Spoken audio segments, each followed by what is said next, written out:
Face out on the pavement, flipping it for dimes. If there's anything redeeming, I haven't seen it yet. And I'm still up at midnight, chewing Nicorette. Oh, life moves this slowly. Oh, just try and let it go. Oh, when life moves this slowly. Oh, just try and let it go.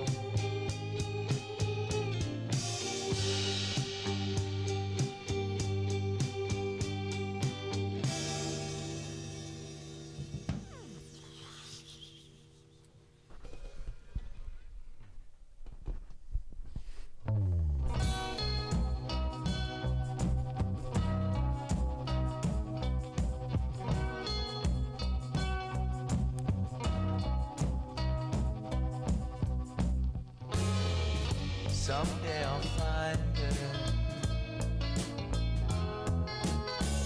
and I'm still reminded. Hey everybody, and welcome. We are live.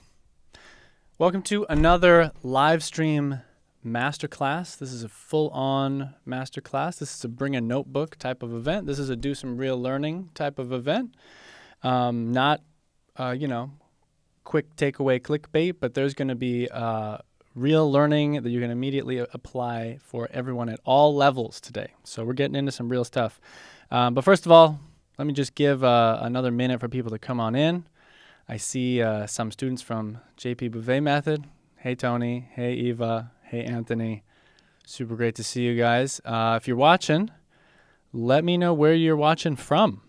Pop it in the chat there, because I know we've got a super international student community around here.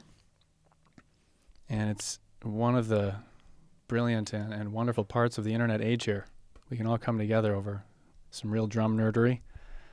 I'm going to try to keep today to 45 minutes, but I'm super excited about the stuff we're going to get into. It's different than the last master classes that I've done in a substantial way. It's really more focused on the creative ideas that we can bring into our playing.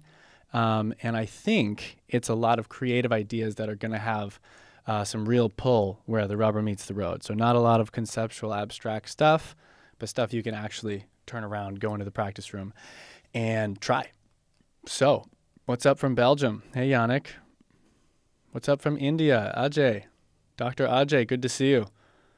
Ottawa, Canada's in the house. You heard Mac DeMarco on the intro playlist there. And another Canadian. We love them. We love them. I'm from Minnesota. I'm practically Canadian too. So always get along with y'all. But I feel like you guys get along with everyone. Let's be honest. Let's be honest.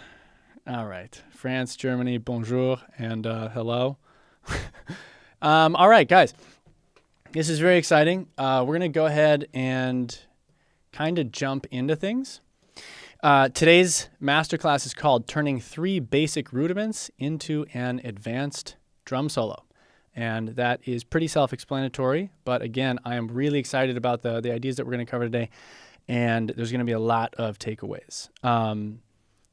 Just to get this out there, this exciting stuff out there right off the bat, I am going to be giving away 1 full year subscription to jpbouvetmethod.com today. At the 30-minute mark of this masterclass, I'm going to choose a winner at random from the chat list. The way you enter is by typing drum solo into the chat, right?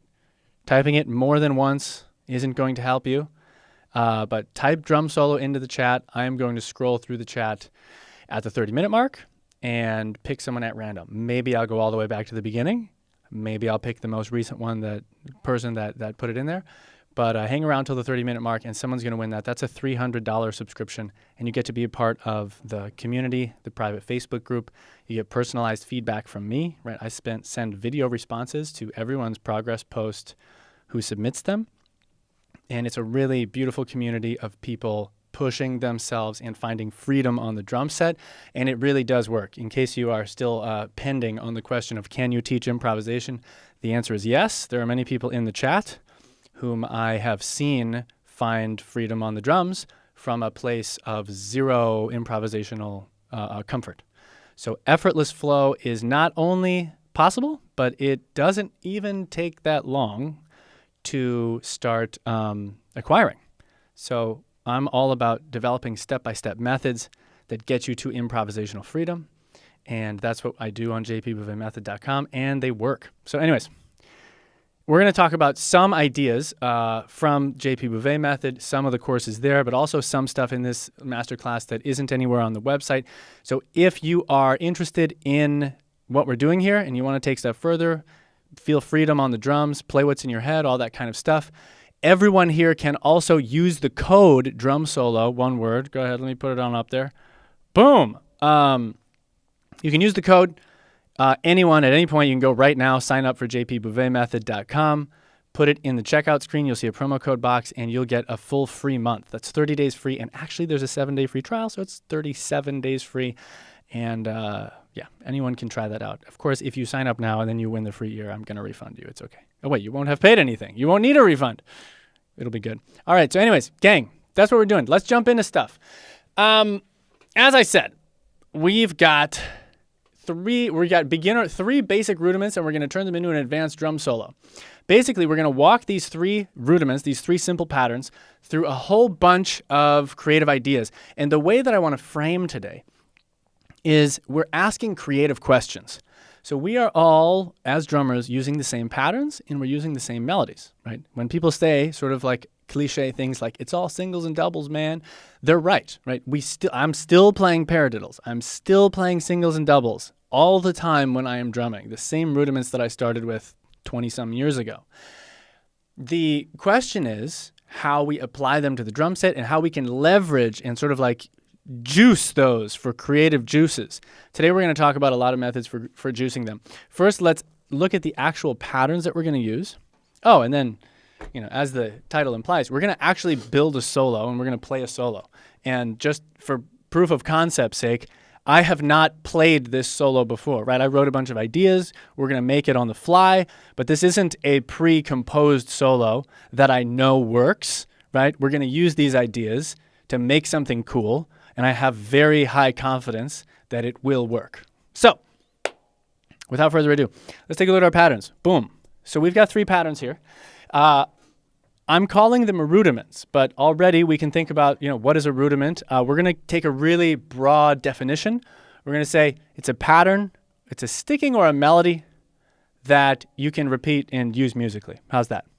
Keep it simple. We've got the first pattern. Pay attention to the sticking here. 1 E and a 2 E and a right, left, left, right, left, left, right, left, right, left, left, right, left, left, right, left. We're going to see how much mileage we can get out of this.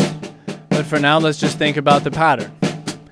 Right, the first thing we're going to do is notice that there's this right hand melody built into this.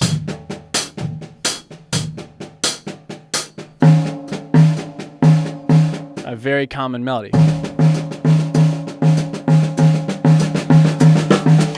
Right, so that is pattern number 1. Pattern number 2 is the same melody, if you will, moved over 1/16th note. So it starts with the left hand. Left, right, left, like a paradiddle, the second half of a paradiddle. Right, left, right.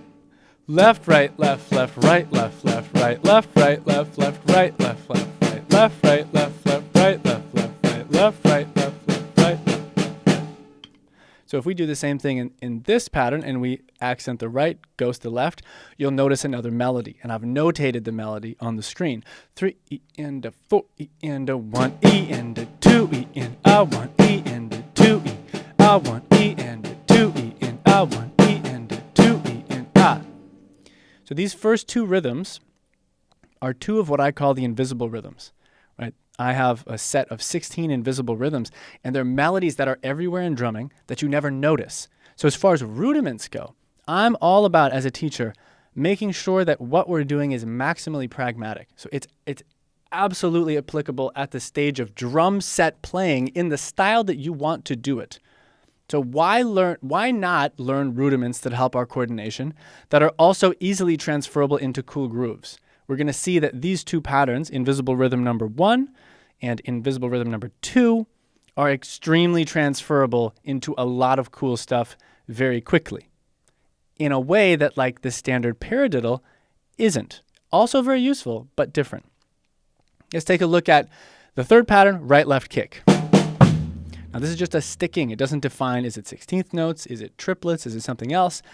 It's a little foreshadowing of the type of stuff that we're going to get into as we think about this stuff. So as we get into this stuff, the invisible rhythms, you will find there's a course that dives deep into this stuff on my website, and the right, left, kick. There's a course called Mastering Right, Left, Kick.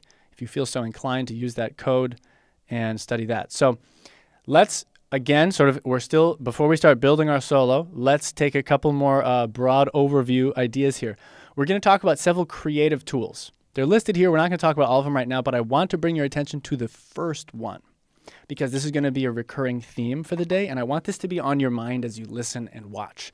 The melodic layer versus the treatment layer. Let me explain what I mean. When we are improvising, let's ask again, definitions. What do we even mean by improvising? Let's take a super broad definition and say when we're improvising, we are making decisions on the fly that affect the music. Super broad, great. But that could mean a whole lot of different things that seem almost unrelated. It could be, I'm going to play this on the floor tom instead of the snare drum. That's a decision that I'm making that affects the music. That's an improvisational decision, the orchestration. But also I could say, I'm actually going to play a different rhythm. I'm going to play a different melody, right? And that is an improvisational decision, but added in a very different way. So it's useful for us to think of two layers of improvisation for right now. We have the melodic layer, which is the melody, the rhythm that we're playing before we even think about the drum set. Ba boom do ga don't boom ba ba ga da don't ga da da boom ba ba ba da boom ba ba da boom ba da ga da boom boom. That's what I call your rhythmic vocabulary, your ability to think of interesting rhythms. This is the root of all creative drumming. With interesting rhythms, everything else is easy. With boring rhythms, it's a struggle to make your drumming interesting. Rhythmic vocabulary is the core of my teaching philosophy when it comes to improvisation. There's a course currently unfolding on jpbouvetmethod.com called the Rhythmic Vocabulary Course that establishes that foundation of being able to think of interesting rhythms in a flow mode and in a groove mode context, but that is not the point of this specific masterclass. You can improvise at the melodic layer. Then you've got the treatment layer. This is how you treat the melody that you just thought of. I thought of a melody. I could deliver it to the kick drum underneath the groove.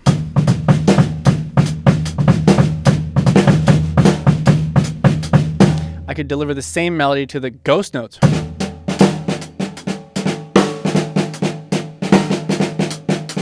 To the hi-hat.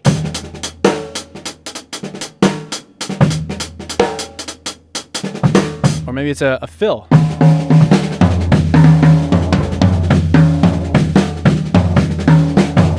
Maybe it's both hands over a samba.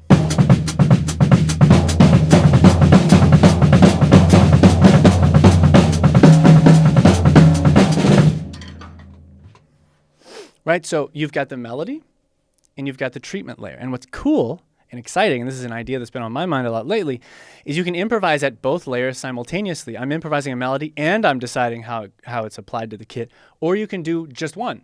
I'm repeating a melody. I'm not improvising there, but I am improvising my decisions for delivering it to the drum set. And that is improvisation, according to our broad definition, making decisions that affect the music. Or you can do the opposite and say, I'm not changing the orchestration. I'm just playing it on the kick drum or whatever, but I am improvising the melody. And so in this masterclass, the melodies are relatively set. We're going to get some cool melodies out of these patterns and multiple melodies. You'll be surprised. But there's only so much wiggle room there. And then what we're going to spend most of our energy on today is deciding treatment-wise, what are some cool ways that we can take these simple melodies, simple patterns, I should say, and get a lot of creative stuff out of them. So the melodic layer versus the treatment layer, this is an important idea. Let's just keep that in mind as we go forward. The next little thing to think about, treatment ideas. We're going to walk through a lot of these. You're going to see these in the solo that we build. We could think of dozens of these, but these are the ones that are most relevant for the moment. So let's jump into pattern. Actually, let's start with pattern 3. How's that? We're going to start with pattern 3, and let's start thinking about what we can do with this pattern, some creative questions we can ask in order to get a whole lot of creative ideas out of it and build a solo. So actually go somewhere with it. So let's start with an idea. Right, left, kick. You just have to play those notes in that order. But the actual rhythm can be broken up. So let's start really simple. Let's say I'm on the 8th note grid.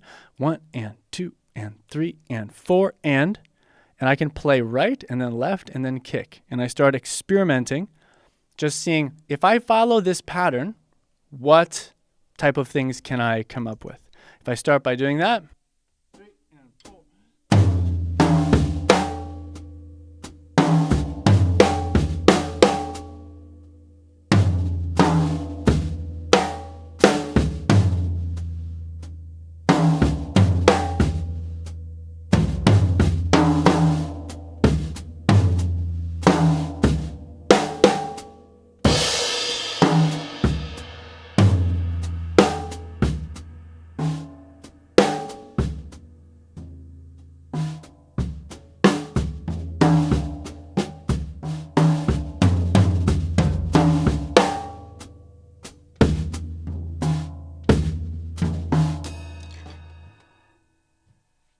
Okay, so the first thing I'm exploring here is I've chosen a type of repetition, and there are many types of repetition, but in this case, it's the pattern. The right, and then it has to be followed by a left, and it has to be followed by a kick. But the actual orchestration can change, and the actual rhythms that come out can change. Now, another decision I've made here is I'm sticking to the 8th note grid. And this is powerful, but this will run out of steam relatively quick as you're starting to hear, like, okay, this is an interesting beginning to the solo. Then what? Pretty quickly, we need to say, then what? So what if we say, let's click up the subdivision? So now we're thinking about, okay, we've got another subdivision to go. We're going to go to 16th notes, which sounds like 3E and a 4E and a...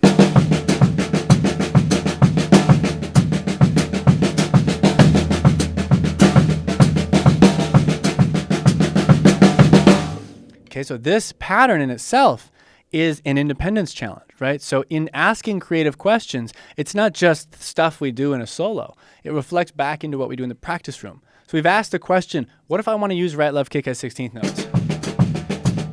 If this is hard, cool. In the practice room, that's something I want to do. That's something I need to do. This is a conceptually simple independence exercise to get the left foot keeping time. And then I can access 16th notes. And now, let's say I did the work. Let's say I did my mastering right, left, kick course on jpbouvetmethod.com. I'm feeling really comfortable going.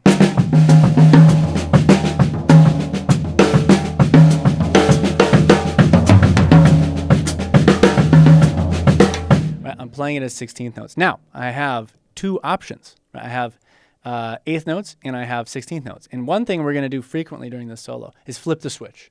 The on-off switch in this case. I'm switching it between 8th notes, the 8th note grid as the upper limit and 16th note grid. So now the two steps I've taken, I can use to create some push and pull. I can go slow 8th note grid, 3 and 4, sorry, 3 and 4 and ba ka ta ba ka bu ka tu ka tu ka tu ka. Switch into the faster one, and then back. Ka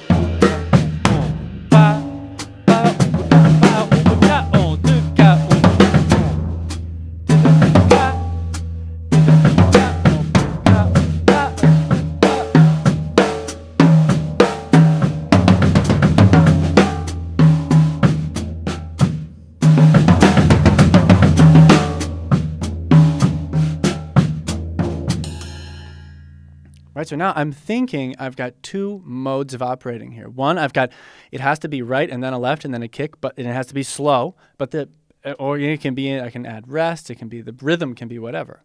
And then my second mode is constant 16th notes.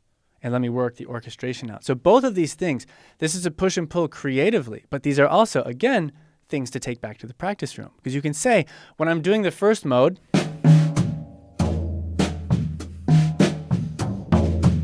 where am I limited? I should be able to make that interesting. If I can't, is it because I'm not thinking of interesting melodies?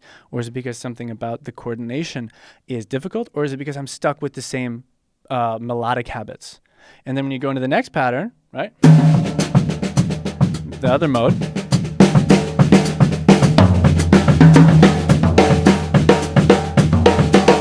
Right? It's one of the most incredible and creative patterns out there, right, left kick, and straight time. That's what the Mastering Right Left Kick course is about.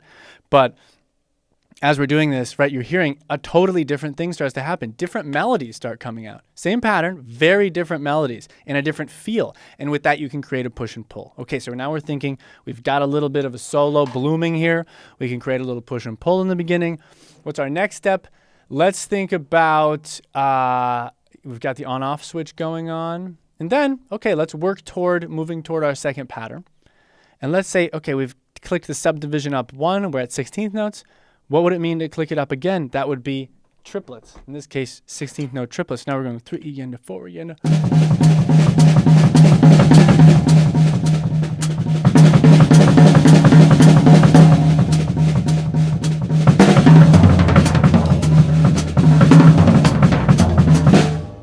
Now you might be thinking, JP, sure, but that's hard. That's kind of fast. It's hard to do that.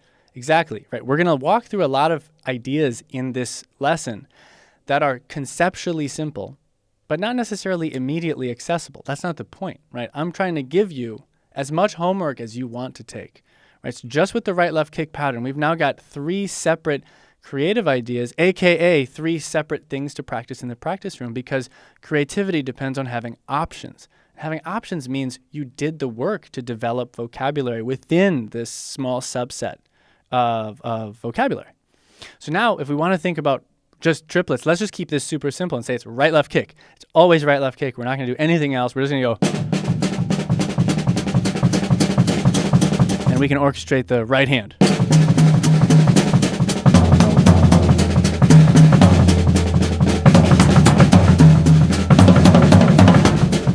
Okay, that's all we got. So now let's play the beginning of our solo.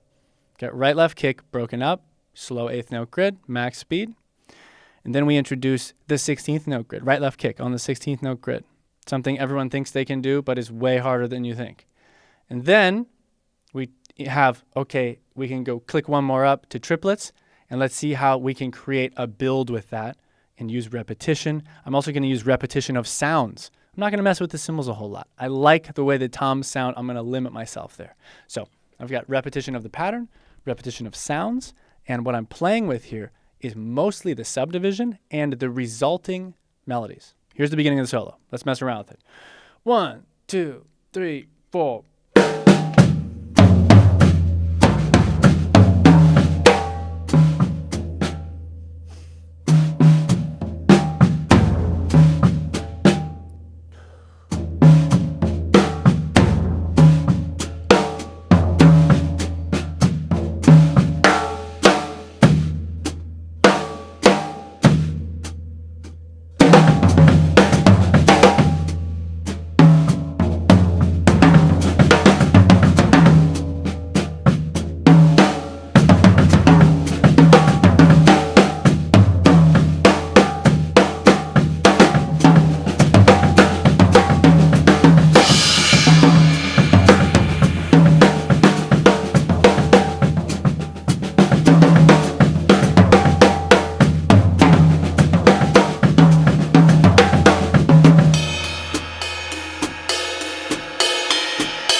Yeah, that's where we're going next. Sorry, I forgot to mute my vocal mic. I know that might have been a little distorted, but Okay, that's our pattern 1. We've got some ideas, and I won't summarize them because I just did that too many times. So let's take a look at pattern number 2, which is actually the first pattern we talked about. The first invisible rhythm from the Invisible Rhythms as Grooves course, that is this pattern. So one thing that's fun here is if we play right, left, kick, right, left, kick, right, left, like we were just doing. Right, left, kick, right, left, kick, right, left. It is this melody. If I play this pattern.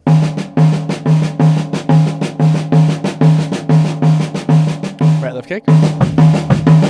Okay, so I see a bridge here, right? We've come from right, left, kick in straight time. We are going to have to break our rule from before, but who cares? We're making a solo. So now we've got right, left, kick, right, left, kick, right, left, right, left. We were just going right, left, kick, right, left, kick, right, left, kick, right, left, kick. Straight time.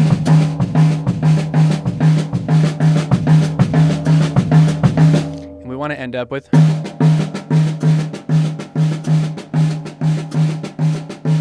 Right, so I'm playing the melody, but I'm playing the right hand lead. You can hear this. I think this is one of our creative tools. Let's go. Where are they? Treatment ideas. Right hand lead melodies, halfway down. Right hand lead means you're playing a pattern, the paradiddle, and you say, what's my right hand melody? This is a super practical step because so much of drumming, modern contemporary drumming, is this kind of thing. Where the right hand is playing most of the melody. Obviously, I'm exaggerating, but your right hand lead, getting good at that, gets you kind of halfway there to all the stuff you need to do. 80% of the way there is more like it. So anyways, here's our pattern. So now we've got a transition almost like built in for us, right? We're coming from right, left kick, right, left kick, right, left kick, right, left kick, heavy kick drums.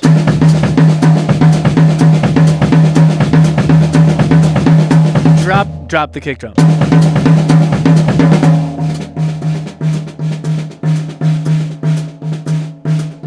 Repetition is your best friend.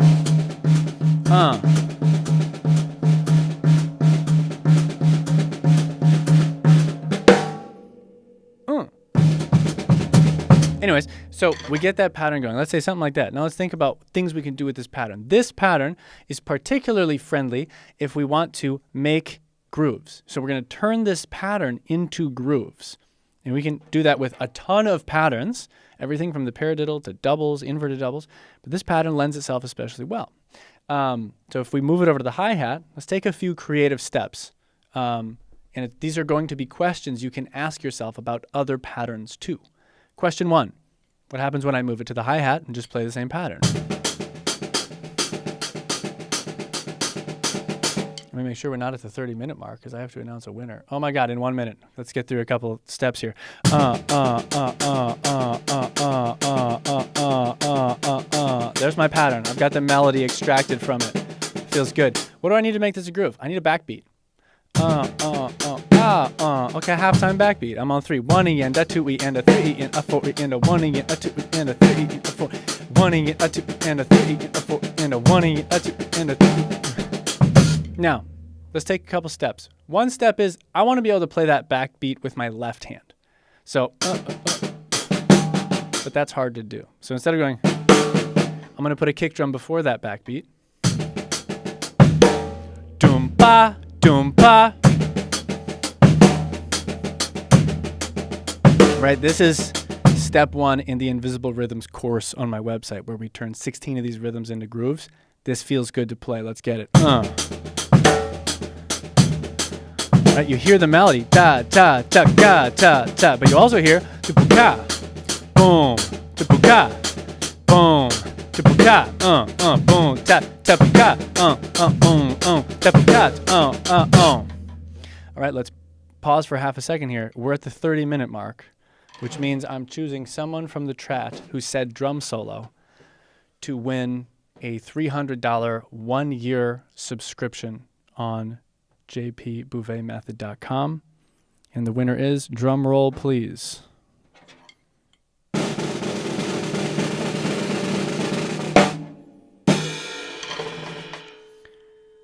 Colin Gaddy. Colin Gaddy, shoot me an email, jpbouvet jp@jpbouvetmethod.com.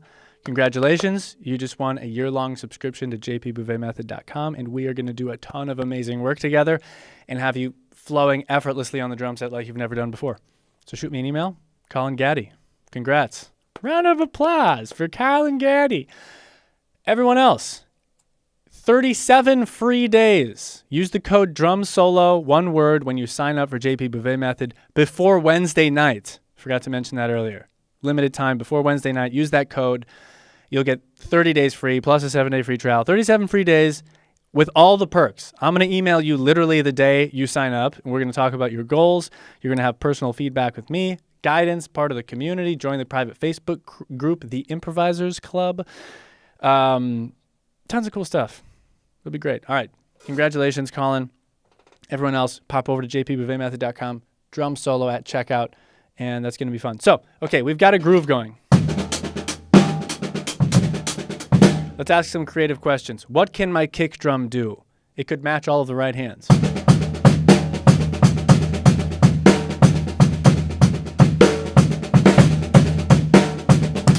Okay, and I can already turn that on and off as a creative tool like we did earlier. On. Off. On. Off. On. Off. On. Off.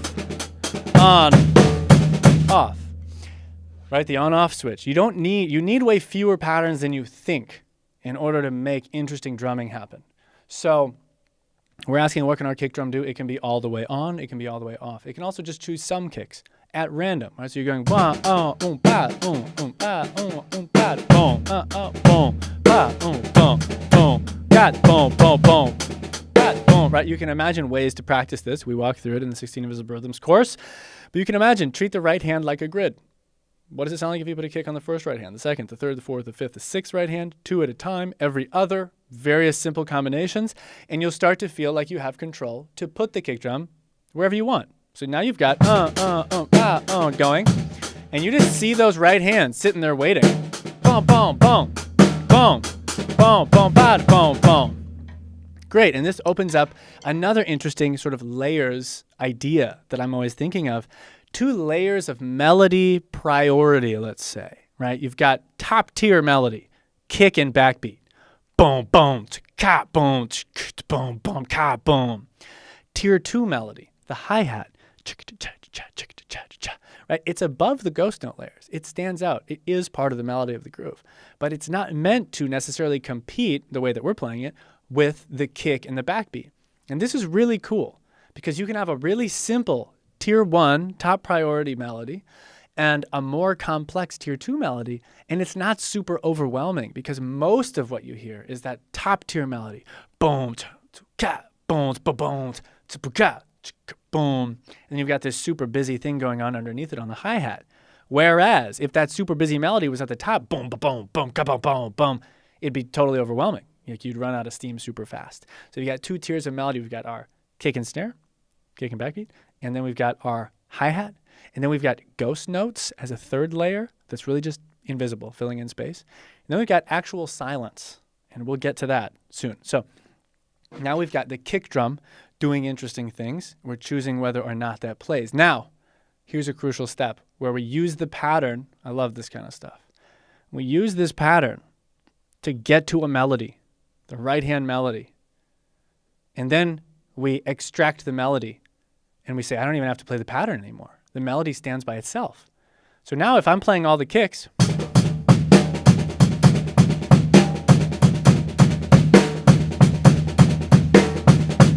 what if I just turn my right hand off? Or played quarter notes with it?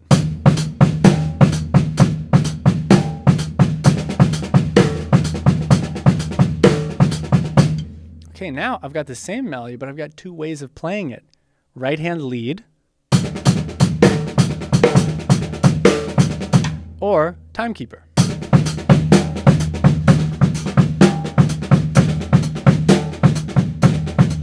And again, I recall my switch, my on-off switch. Now I'm moving between these 2 things.